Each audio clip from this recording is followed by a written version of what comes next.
varju, kes õpetab mu käsi lahinguks ja mu sõrmi sõjaks. Tema, kes on mu heldus ja mu mäelinnu, mu kindel varjupaik ja mu päästja, minu kilp ja see, kelle juures ma pelgupaika otsin.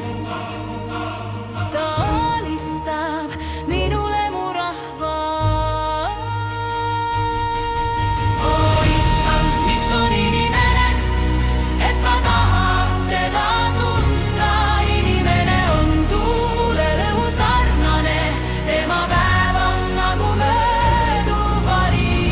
Issand, siruta oma käed ülalt, päästa ja tõmba mind välja võõramaa laste käest.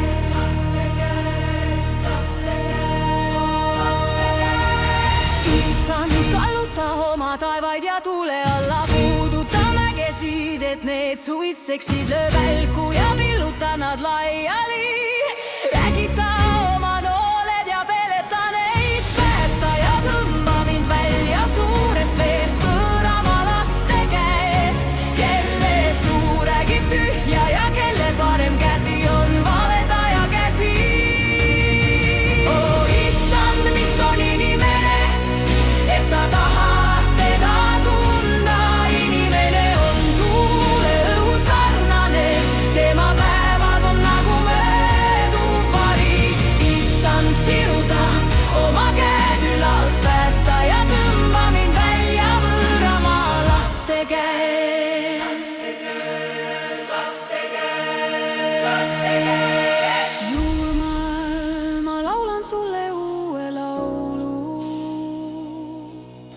Ma mängin kümnekeelsel naablil sinule, kes annad abi kuningaile, kes päästsid oma sulase Taveti kurja mõõga eest. Päästa mind ja vabasta mind võõramaa laste käest, et meie pojad oleksid noorpõlves nagu hästi kasvatatud taimed ja meie tütred nagu templi ehituses ilusasti voolitud nurgasamm.